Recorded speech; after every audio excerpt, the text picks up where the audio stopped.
So as a child, the things that really was the impetus or the catalyst behind me getting involved and becoming aware and having that love for natural resource conservation was my parents. So every summer we used to go on vacations, and we would go to the national parks all over the U.S., Sequoia, Crater Lake, and those were times that as a kid I always remembered. And I don't remember this saying, I can't say it exactly, but basically when you expose someone to something, then they're going to have that with them for the rest of their life. And so you can't really take that away from them. So it was that exposure early on.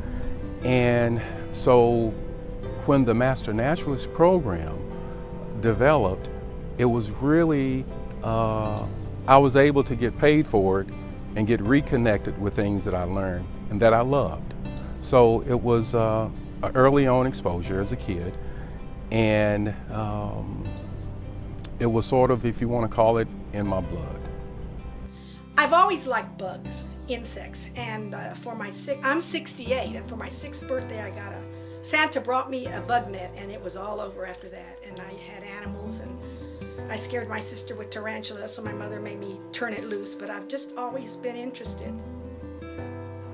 Well, the first thing I'd have to say is I'd have to give a lot of credit to my mother. She was an avid gardener, both with indoor plants, but also she was always growing something new, collecting seeds, and starting plants in our garden. So by osmosis, I basically had this drive to be a gardener, work with plants, and I think that was part of my driving force to become a master naturalist. Secondly, I would say is, in addition to my primary professional career as an engineer and researcher, I've been a wine writer, and particularly I would cover the Texas wine industry. And I became very close with a lot of the growers who are growing wine grapes and learning the trials and tribulations and all they have to go through. And again, I felt like I was looking for more knowledge, and I found a lot of what I was looking for in the Master Naturalist program.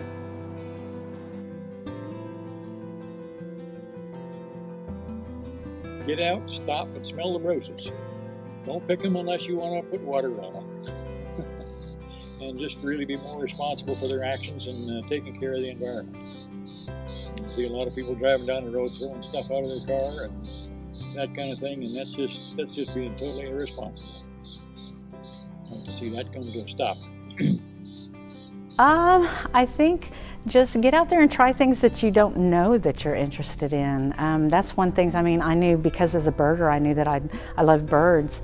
Obviously, I could have just pinpointed my own activities towards things that were bird-oriented, but I also got out there and tried sea turtle patrol. I tried the reptile program and handled the alligators, and that was a lot of fun. And so I would say just, get out there, dip your toe in a lot of different activities and try a lot of different things, and you might ignite a passion you didn't even know you had. Carry on, continue, get involved, not just with the people aspects, but with the land, get hands-on as much as possible. I'm not a technological person. I do things the old-fashioned way, and I think there's a lot of value in that, in just getting out and experiencing nature hands-on and encouraging people to do that. Yeah.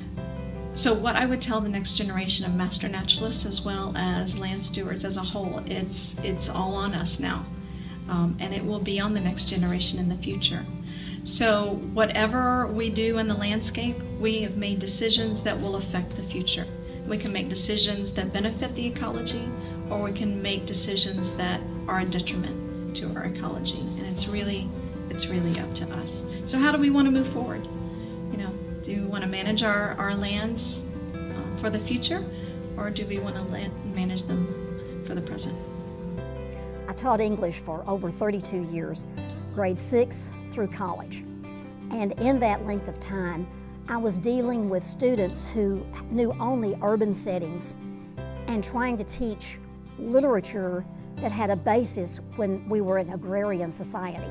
And so I was constantly having to translate what was being said into terms that the students could understand. And that was, once again, nature.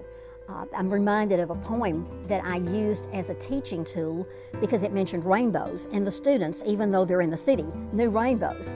So I would point out Wordsworth had said, "My heart leaps up when I behold a rainbow in the sky. So was it when my life began, so is it now I am a man. So be it when I shall grow old, or let me die." And that's only the beginning of the poem. But the point that I made to the students is rainbow did not mean just a rainbow. It was a special literary device representing all of nature.